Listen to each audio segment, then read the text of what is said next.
Online అంగట్లో దర్జాగా order ఇచ్చాడు. వస్తువు రాకముందే డబ్బు కూడా కట్టేశాడు. చీప్ అండ్ బెస్ట్లో ల్యాప్టాప్ కొనేశానంటూ అందరి ముందు గప్పలుపోయాడు. కానీ తీరా పార్సల్ విప్పి చూస్తే షాక్ కొట్టిన కాకిలా మాడిపోయింది అతగాడి ఫేసు. లబోదిబోమంటూ పోలీసుల ముందు తన గోడు వెళ్లబోసుకున్నాడు. ఎందుకు పార్సిల్లో ఏముంది? కస్టమర్ను ఆన్లైన్ దందా ఎలా బురిడి కొట్టించింది?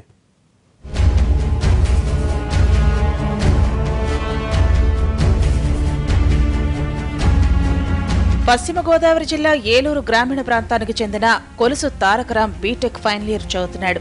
ఈ నెల 12న లెనోవా కంపెనీ ల్యాప్టాప్ పేటీఎంలో బుక్ చేశాడు. బయట కంటే తక్కువ ధరకు వస్తుందనే ఆశతో ఆన్లైన్లోనే 31,000కు పైగా చెల్లించాడు.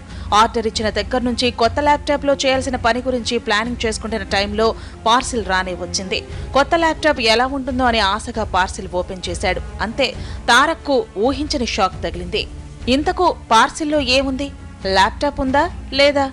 ఎంతో ఆశగా పార్సిల్ ఓపెన్ చేసిన తారక్కు 2 ప్లేట్ల చపాతీ, అవి తినేందుకు 2 పాలరాయి ప్లేట్లు కనిపించాయి. ఆన్లైన్ అంగట్లో తక్కువ ధరకు ల్యాప్టాప్ కొన్నానన్న ఆశలు ఆవిరయ్యాయి. ఇంట్లో పెద్దోళ్లు కూడా తారక్పై విరుచుకుపడ్డారు. డబ్బు తగలేశావంటూ అమ్మా నాన్న తిట్ల దండకం అందుకున్నారు. ఇటు తారక్కు ఏం చేయాలో తెలియని పరిస్థితి.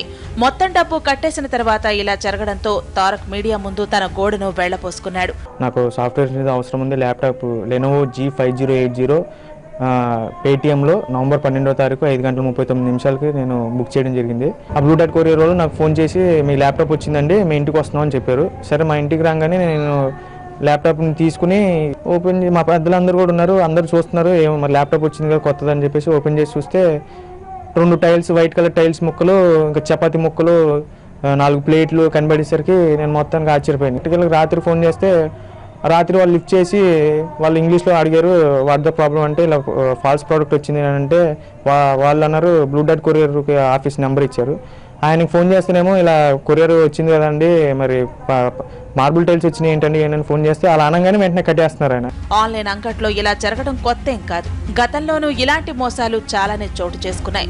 ఆన్లైన్ షాపింగ్ పై పెద్దగా అవగాహన లేకపోవడం, దీనికి తోడు కొరియర్ సర్వీసుల్లో పనిచేసే సిబ్బంది చేతివాటం కూడా కలవటంతో వినియోగదారుడి జేబుకు చిల్లులు పడుతున్నాయి. పైగా డబ్బులు పోయి మరో దరిద్రం పట్టినట్టుగా న్యాయం కోసం పోలీసుల చుట్టూ, రికవరీ కోసం కంపెనీల చుట్టూ తిరగాల్సిన పరిస్థితి. ఆన్లైన్ షాపింగ్ చేసేటప్పుడు అన్ని ఆప్షన్లు చదువుకోవటం లేదా కొరియర్ తీసుకొచ్చిన వాళ్ల ముందే పార్సిల్ ఓపెన్ చేయడం వంటి అవకాశాలు ఉన్నా వాటిపై అవగాహన లేక చాలా మంది విద్యార్థులు తీవ్రంగా నష్టపోతున్నారు. సో ఆన్లైన్ వినియోగదారులారా, చేతులు కాలేక ఆకులు పట్టుకునే కంటే ముందే మేల్కోవడం ఇంటికి, మన జేబులకు చాలా మంచిది.